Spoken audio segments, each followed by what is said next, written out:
साथियों नमस्कार, मैं रमेश काला और आप देख रहे हो जीके विद काला।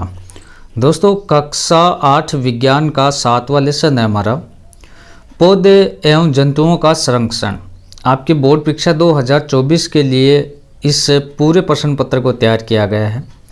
लास्ट तक आपको देखना है। पहले हम देखेंगे वनोन्मूलन क्या है। वनों की कमी को, वनों को काटने को, वनों को नष्ट करने को, वनों को ख़त्म करने को वनोन्मूलन कहा जाता है। ठीक है, तो वनों को काटना, वनों का नष्ट होना क्या कहलाता है? वनोन्मूलन कहलाता है। अब ये किस प्रकार से हम नष्ट करते हैं कि कृषि के लिए भूमि और घरों और कारखानों के निर्माण व लकड़ी का उपयोग अन्य कार्यों में बहुतायत से होने के कारण वनोन्मूलन हो रहा है। जब कृषि कार्य कर रहे हैं तो बीच में जो वन आ रहे हैं उनकी कटाई की जा रही है। जब घर बनाए जा रहे हैं तो वन आ रहे हैं तो उनकी कटाई की जा रही है। जब कोई फैक्ट्री का निर्माण हो रहा है तो वहाँ वन बीच में आ रहे हैं, उनको काटा जा रहा है। लकड़ी का उपयोग कर रहे हैं तो वनों की कटाई हो रही है। इन सभी कारणों से क्या हो रहा है बच्चों?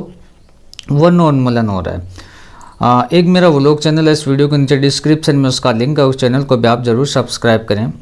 वनोन्मूलन के कारण सूखा, बाढ़, मरुस्थलीकरण को बढ़ावा मिला है। ठीक है, मरुस्थलीकरण क्या होता है? मरुस्थल का बढ़ना। वनोन्मूलन होने की वजह से उन जंगलों में रहने वाले जानवर बेघर हो गए। अब देखो क्या होता है कि जंगलों में जो जानवर रहते हैं वो वनों के नीचे रहते हैं, पेड़ों के नीचे रहते हैं, पेड़ों के ऊपर रहते हैं, तो वो सभी बेघर हो गए। बहुत सारी प्रजातियाँ ख़त्म भी हो गई। पृथ्वी में कार्बन डाइऑक्साइड की मात्रा बढ़ने लगती है, जिसकी वजह से सूखा जैसी परेशानियों का सामना करना पड़ता है। पृथ्वी का पूरा संतुलन बिगड़ जाता है, पृथ्वी की नमी खत्म हो जाती है और उर्वरक भूमि मरुस्थल में बदल जाती है। इसे मरुस्थलीकरण कहा जाता है। वन्य प्राणी अभयारण्य, राष्ट्रीय उद्यान और जैवमंडल आरक्षित क्षेत्र ऐसे स्थान हैं जो वन और वन्य प्राणियों का संरक्षण और परीक्षण हेतु बने हैं। उसके बाद आप देखें जैव विविधता, तो एक सीमित क्षेत्र के अंदर रहने वाले जानवरों और पेड़ पौधों की अलग अलग प्रजातियों को हम जैव विविधता कहते हैं। जैव विविधता क्या बच्चों? कि एक सीमित क्षेत्र के अंदर, एक सीमित सा क्षेत्र है, इसमें रहने वाले जानवर और पेड़ पौधों की अलग अलग प्रजातियों को हम क्या कहते हैं? जैव विविधता कहते हैं।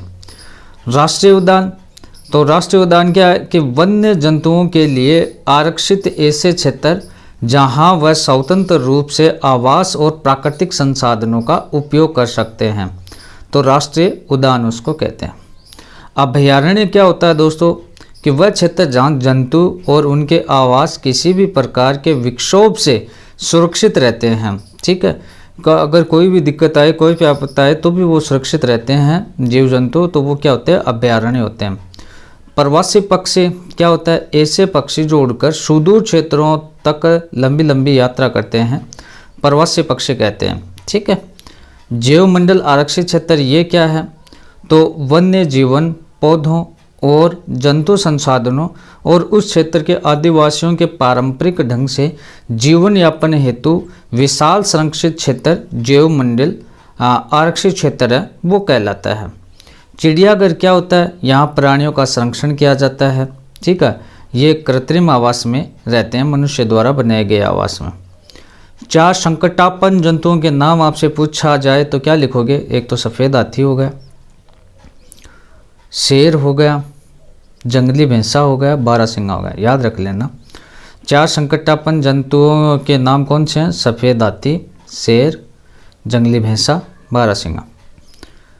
संकटापन्न स्पीच, तो ये संकटापन्न जो प्रजाति है ये कौन सी है? तो ऐसी स्पीच जिनकी संख्या एक निर्धारित स्तर से कम होती है। इन प्रजातियों के समाप्त होने का खतरा बढ़ जाता है, इसे हम संकटापन्न स्पीच कहते हैं, जैसे बाघ, बारहसिंगा, हिरण आदि। विलुप्त स्पीशीज, बिल्कुल ख़त्म प्रजाति कौन सी हैं? तो ऐसी प्रजातियों को अब हमें देखने, ऐसी प्रजातियां जो हमें अब देखने को नहीं मिलती, अर्थात जो प्रजातियां अब समाप्त हो चुकी है, उसे हम विलुप्त स्पीशीज कहते हैं, जैसे डायनासोर। भारत वन संरक्षण अधिनियम के मुख्य उद्देश्य क्या है? तो इस अधिनियम का उद्देश्य प्राकृतिक वनों का परीक्षण और संरक्षण करना है। पुनर्वास, पुनर्वनरोपण, पुनर्वन रोपण। तो पुनर्वन रोपण में क्या होता है कि फिर से वनों को रोपना। पुनर्वन रोपण में काटे गए वृक्षों की कमी पूरी करने के उद्देश्य से नए वृक्षों का रोपण करना। खाली पड़ी जमीन को दोबारा जंगलों में परिवर्तित करना पुनर्रोपण कहलाता है। प्रवास, जलवायु परिवर्तन के कारण जंतु अपनी जगह छोड़कर दूसरी जगह चले जाते हैं, उसे हम प्रवास कहते हैं। ठीक है, अपनी जगह छोड़कर दूसरी जगह जाना क्या कहलाता है? प्रवास। वनस्पति जात, ये क्या होता है बच्चों? किसी विशेष क्षेत्र में पाए जाने वाले पेड़ पौधों को हम वनस्पति जात कहते हैं। प्राणी जात, ये क्या होता है? तो देखो 2024 के लिए ये सारे क्वेश्चन आपको देखने को मिलेंगे। किसी विशेष क्षेत्र में पाए जाने वाले जीव जंतुओं को हम प्राणी जात कहते हैं। उसके बाद रिक्त स्थान वाले प्रश्न आपसे पूछे जाए तो किस प्रकार से आप करोगे? वह क्षेत्र जिसमें जंतु अपने प्राकृतिक आवास में संरक्षित होते हैं खालिस्तान कहलाता है। तो वो क्या कहलाता है? वन्य जीव अभयारण्य कहलाता है। इसमें आ जाएगा वन्य जीव अभयारण्य। इसमें किसी क्षेत्र विशेष में पाई जाने वाली स्पीसीज खालिस्तान कहलाती है। क्या कहलाती है बच्चों? तो वो विशेष क्षेत्रीय स्पीसीज कहलाती है। विशेष क्षेत्रीय स्पीसीज इसमें आ जाएगा।